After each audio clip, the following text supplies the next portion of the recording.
Hey, what's up, everybody? Chris Martinez here, and I am your host of Operation Agency Freedom, the #1 podcast in the entire universe. You are going to be smarter just because you tuned into this episode. I think you're actually going to also be a bit better looking. So in today's episode, I'm very, very excited because I actually didn't have to create the content for this one. I reached out to my designers because, of course, designers, they're a unique bunch. It's kind of hard to say whether or not designers are more unique than developers, but, we need them. They are the ones who make our projects look beautiful, but they're also very, very frustrated because a lot of the times we don't know how to give them the information that they need to be able to create that amazingly beautiful work that we know that they're capable of. So in today's episode, we are going to talk about the best practices when submitting a design project to a designer. And the best part of this is that I didn't have to come up with these things. We reached out to our design team, specifically our head of design. Got to give a big shout out to Anna. And they came back to us with a big long list of things that you're going to need to write down because these are the absolute best practices that you're going to want to make sure that you're utilizing when submitting a design project. So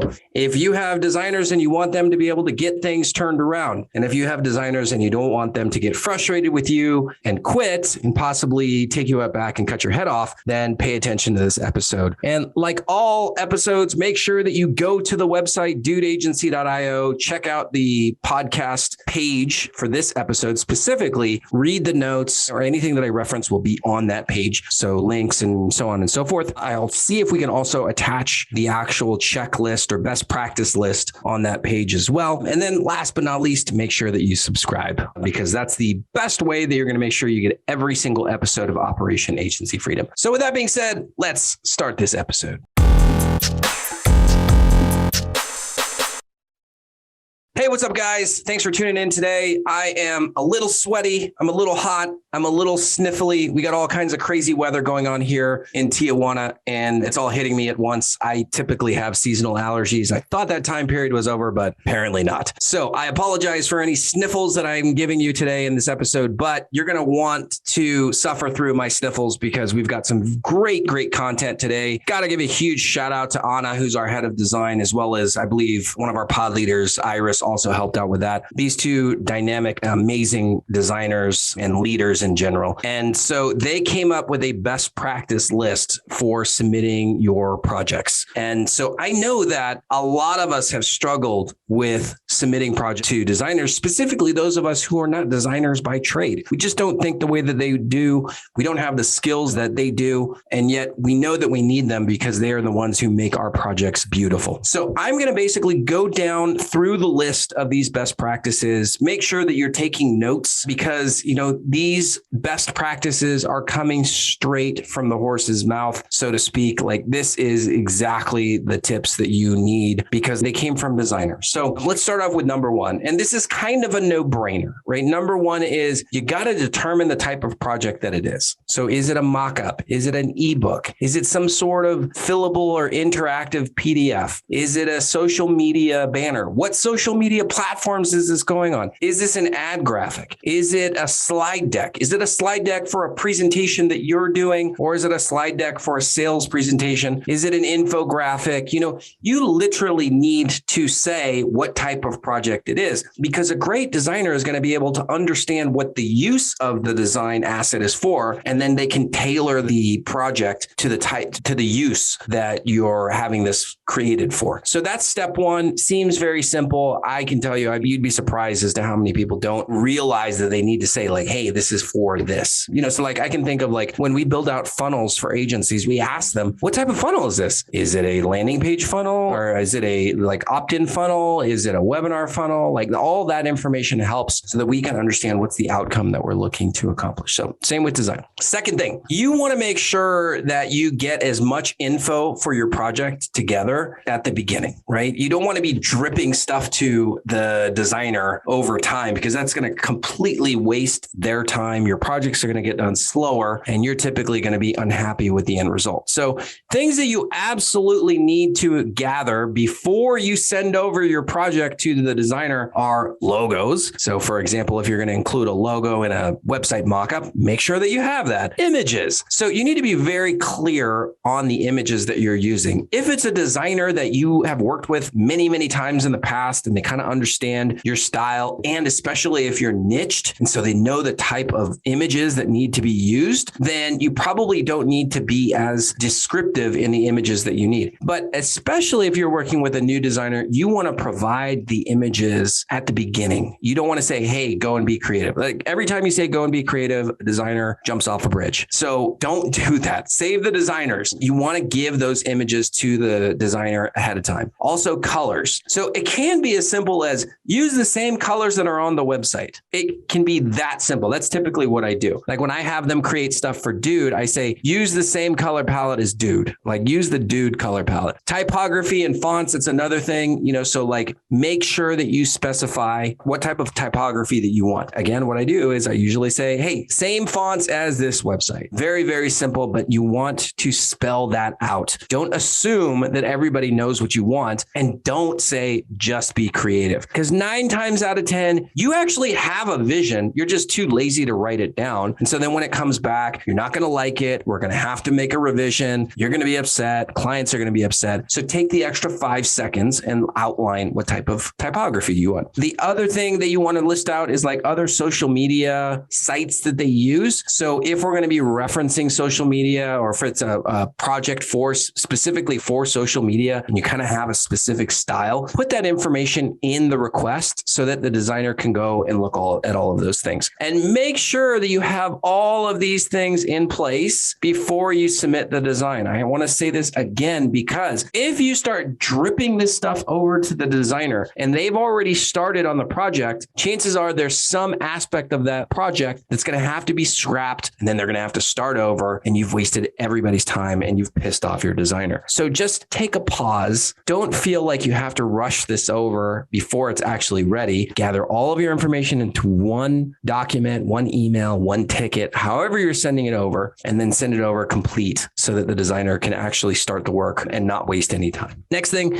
is references. So you do want to give some sort of direction for the project. Again, if you've been working with the designer quite a bit, they probably understand the way that you articulate your requests. But if it's a new designer, you're going to want to be like overly descriptive as to what you're looking for. So the best thing that you can do is to give a reference to a past website or a past type of design project and say, I really like this. I would like it to be similar to this. Now, the thing is you have to make sure that that's actually what you want, because I have seen people say, I want this. And then when it comes back, they're like, no, that's not at all what I wanted. Well, it looks exactly like the one that you referenced, idiot. So make sure that you take a second and make sure that you're giving accurate references to what you're actually looking for. And the best thing that you can do is attach a little Loom video or a screen share video walking through what you like about that actual project. So you can take a minute and literally just do a Loom video, look at the project and say, hey, I really like this, and this. And then again, this gives your designer way more information and they get a very clear understanding of what it is that you're looking for. And everybody has the right expectations. The next one is remember to give your project a name. So we use a ticketing system here at Dude, and we teach all of our clients, when you submit a project, don't just put mockup, put the name of the client in the mockup request. So ABC company mockup, XYZ company mockup. This not only helps the designer, but it also helps you, because when we respond and the subject has ABC mockup, then you'll be able to clearly understand what is that project. And then you can reply and say, this is what I need done on this project. And then this is what I need done on this other project. I can't tell you how many times we've seen clients get really, really busy. And then they go to reply. And then they're actually, if they don't label the project correctly, they get confused and they give instructions about the wrong project. And obviously that's not our fault. That's the client's fault. But at the same time,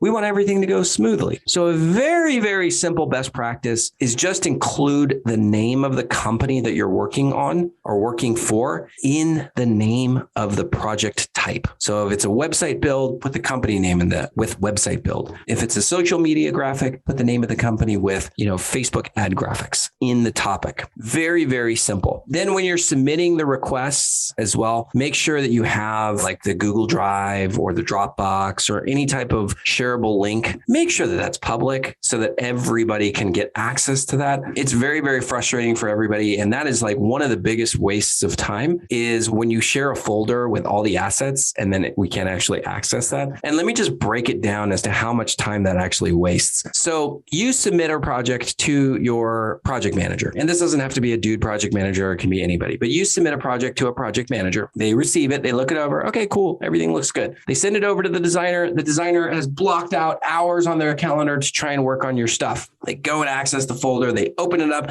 They can see the assets. They can't download them. They can't actually access them. So what happens? So now we're like, 15, 30 minutes into the project. It's probably an hour after you submitted the request to your project manager. So now we got to go back to the project managers and say, hey, I don't got access to this. Project manager then has to go back to you and say, hey, you didn't give us access to this, dummy. And so then you get that email or that phone call or whatever it is, maybe like an hour or 2 hours later. And then you're like, oh crap, I'm a dummy. And then you give them access. And then finally we play that whole telephone game again and it goes back to the designer and now they have access to the project, right? You might think that that's not a big deal, but let's say we lose 3 hours, right? We lost 3 hours of time on that specific project. Let's say that that happens twice a month. So 6 hours a month times 12 months, that's 72 working hours that we lost. That's almost 2 full weeks of working hours that we lost because we forgot to give people the access to the folder. When I talk about death by a million cuts, this is one of those examples, is that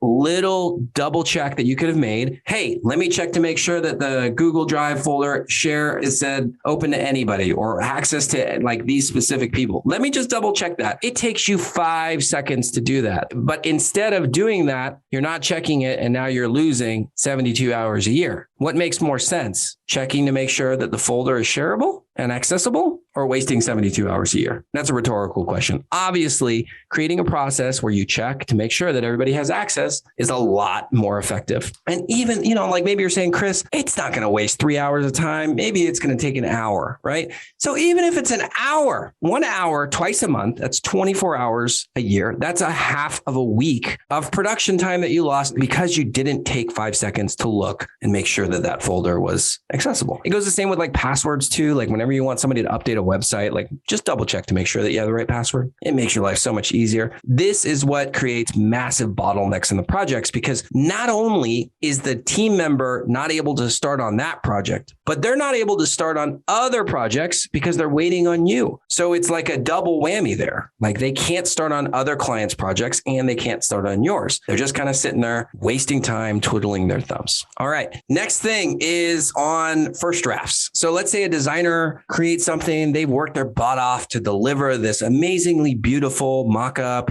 social media graphic, PDF, whatever. They spent countless hours putting their design skills into that project. They give it back to you. And guess what? You're not the only one who needs to give feedback on that project. But sometimes what people do is even though it's a group decision or everybody's gathering feedback for that project, the first person to get it will just immediately fire off, hey, I don't like this, right? And then maybe there's a second person who gets it and then they fire back and they're like, hey, wait, I like this. And maybe the second person's feedback is completely different than the first person. Working with a group of people and like trying to get them to agree on some sort of thing when it comes to design is unbelievably challenging. The best practice here is to get your people together in a room or on a Zoom or whatever you do, get all the feedback, have everybody decide on the feedback that we're going to give to the designers, and then put it into one document that we pass over to the designer so that they're not having to do one thing and then scrap that thing because they need to appease this person. And then the third person comes in, massive inefficiency, massive waste of time. If you guys don't have the discipline to get together and basically coordinate your feedback, then you're going to have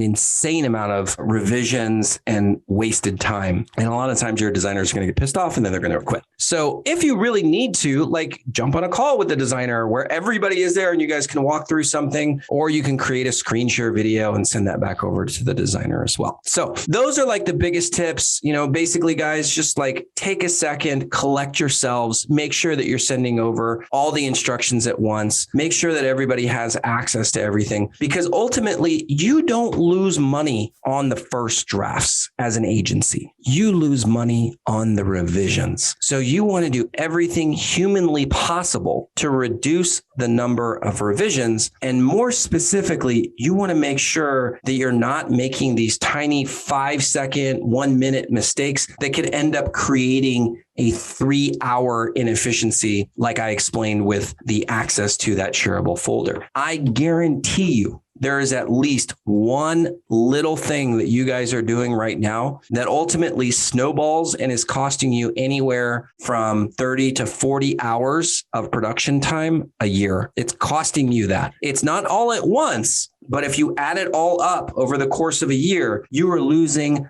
days, weeks, sometimes months because of these small little inefficiencies. It's death by a million cuts. So listen to this episode again, take lots of notes. If you have any questions, feel free to reach out to us. Also, if you have any questions for Anna, I can probably put you in contact with her and she can answer any design process, best practice, submission things that you might have questions about. So thanks so much for listening. Have a wonderful day. Talk to you on the next episode. Thank you so much for listening. If you enjoyed this episode, it would mean so much to me if you could share it with your friends, family, and basically anyone who will find the same value in this episode that you did.